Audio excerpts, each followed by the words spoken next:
Greetings, fellow action figure connoisseurs, and welcome to another episode of Digital Caveman Presents G.I. Joe Tuesday. I, as always, am your host, the Digital Caveman, and today I will be presenting you with the G.I. Joe Classified Series Zandar. Let's get into it!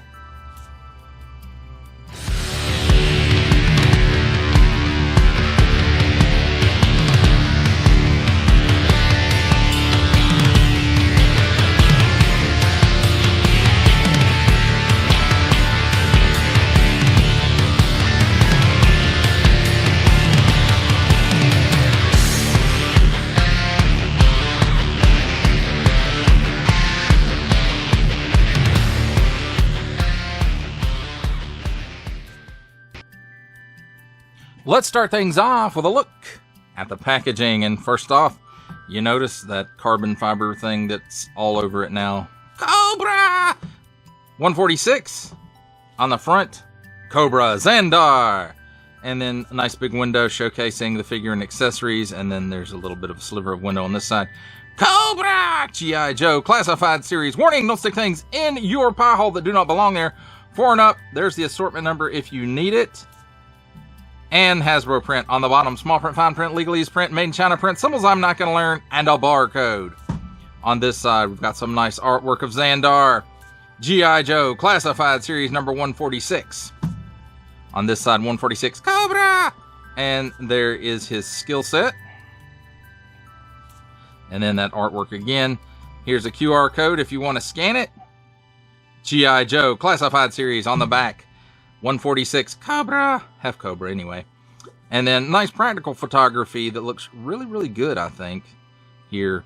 And then digital renders for these close-ups of accessories. And there I go bumping the camera because, you know, I'm Digital Caveman. And then here we have his skill set again, Cobra Zandar. Parents, GIJoe.com. Attention, especially don't stick things in your French pie hole. Includes figure in 5 pieces, not accessories. Warning, attention, Octoon. Don't stick things in any other language pie hole that do not belong there.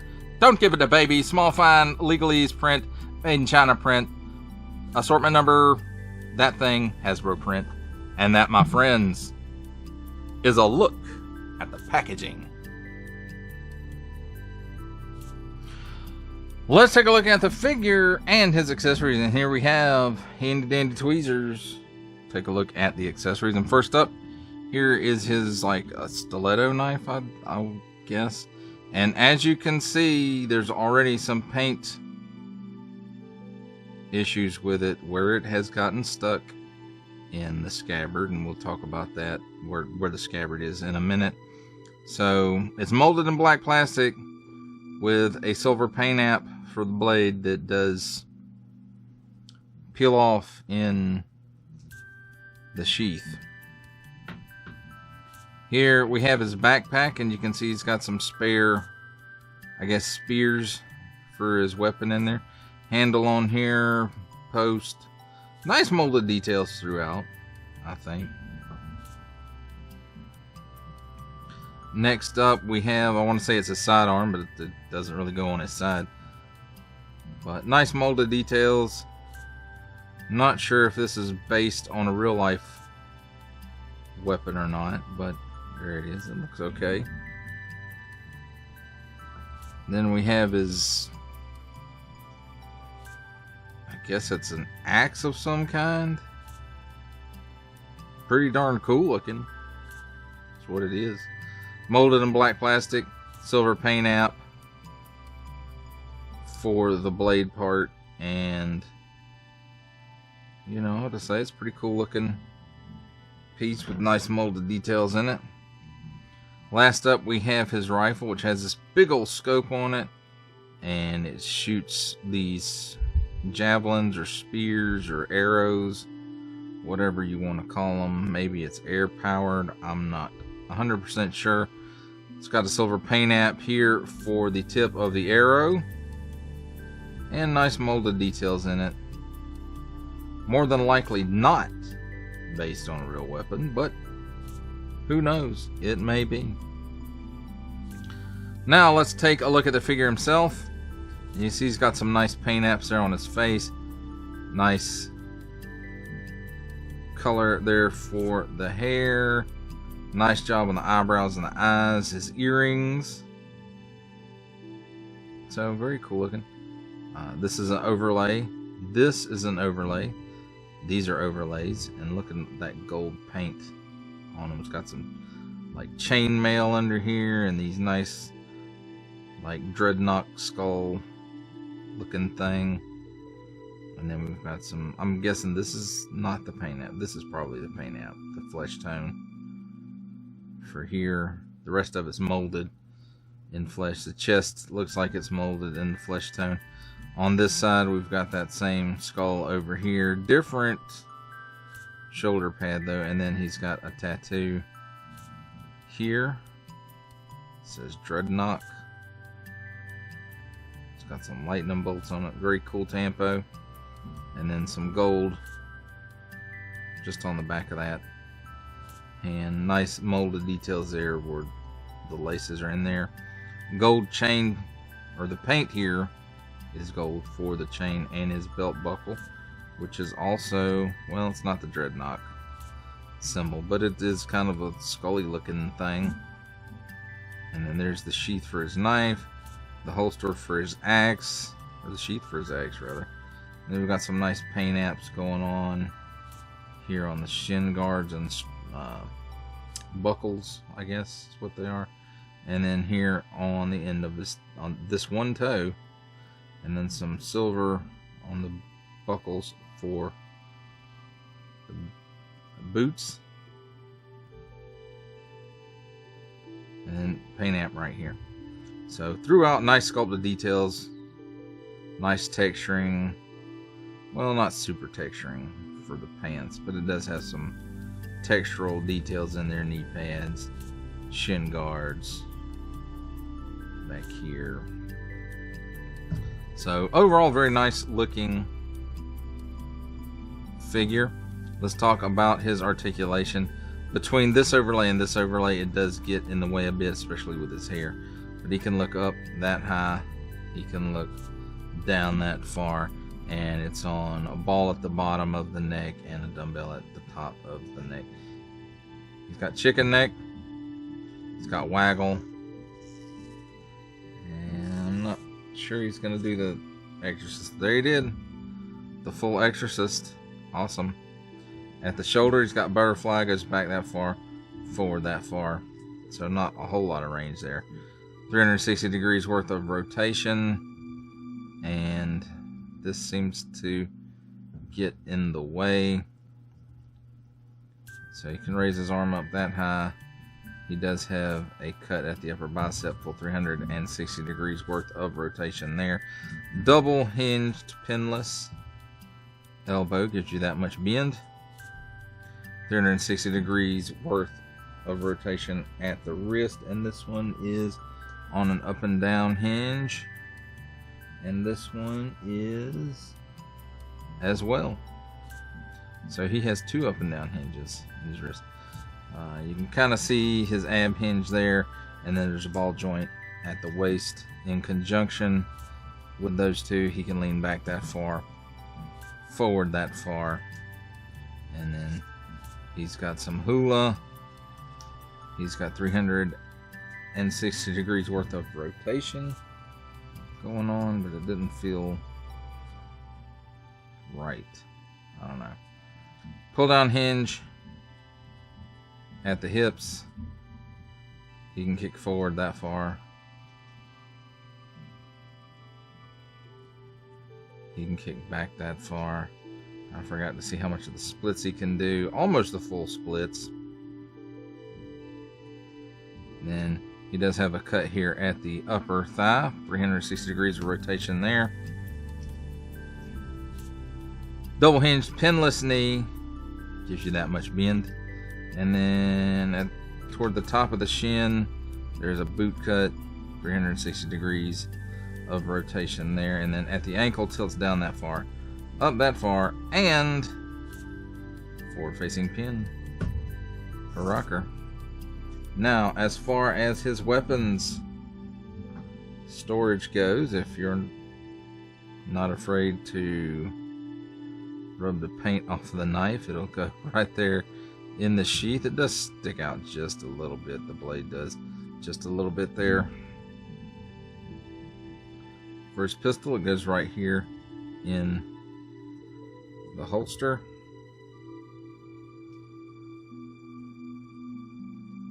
Let's say it does. I had it in there before.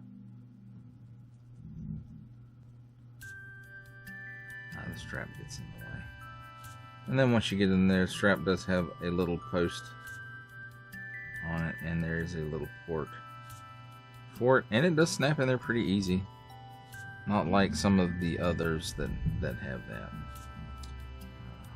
Sheath here for his axe, and it fits right in there. You can see the tip comes out just a little bit, and it hangs out there just a little bit as well, but you can adjust it maybe. And then what do we got left? His spear gun, or arrow gun, or air-powered bolt flinger, whatever. I don't know what it's called. But there it is, and then his backpack posts right in his back nicely. And there you have it, my friends. I'll look at the figure and his accessories. It's time for my favorite part of a review, comparisons. And here we have the G.I. Joe Classified Series Zandar with the G.I. Joe Classified Series Zartan and the G.I. Joe Classified Series Zarana, the three Zartan siblings.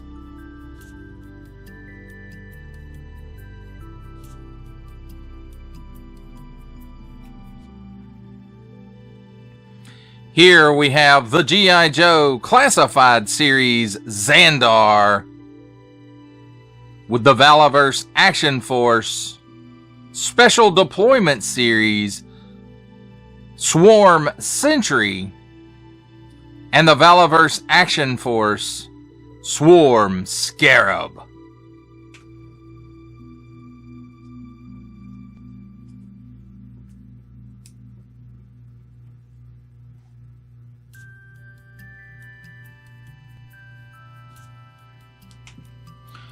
For our last set of comparisons, here we have the G.I. Joe Classified Series Zandar, with from the Marvel Legends series making his cameo appearance, Stan the Man Lee.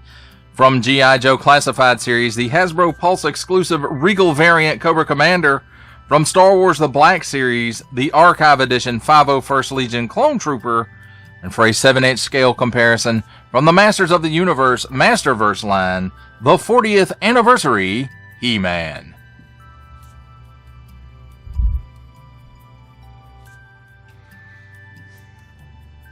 For final thoughts on the G.I. Joe Classified Series Zandar, I have to say, I think it's a pretty nifty looking figure. I like his backpack. I like all the splashes of gold.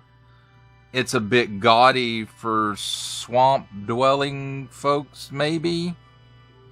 Not that I'm saying they live in the swamp all the time, but they're pretty much headquartered in the swamp.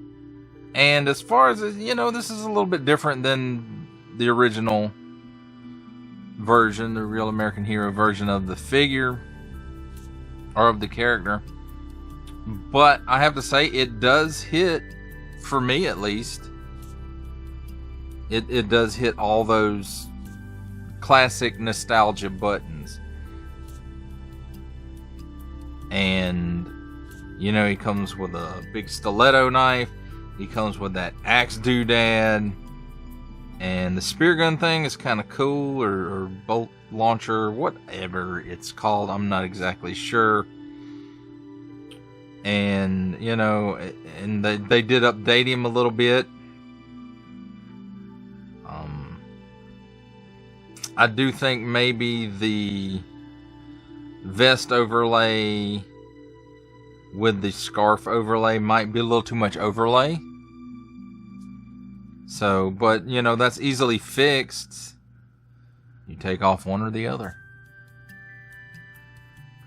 That's if you want to. You don't have to. You can leave it just like this, which is what I'm going to do. And I like the paint apps on this guy. And just all around, I think this is a good updated version of the character. Well, that does it for the review. I hope you enjoyed it. I enjoyed making it. Only support from viewers like you make this programming possible. Each view does count, and I do appreciate each and every single view I receive. Thank you, and thank you so very, very much for supporting this channel through viewing. If you are interested in supporting my channel further, I'm now offering memberships at various tiers. Click the join button on my YouTube page, or check this video's description for the link and see if any membership offers are right for you, but only if you are in a position to do so. Comment below, like, share, subscribe if you would like to see more content or just help the channel grow, or both. That's even better. And don't forget to ding that bell so that in the future you will be notified as my new content becomes available. That's a wrap, folks. I'll see you next time.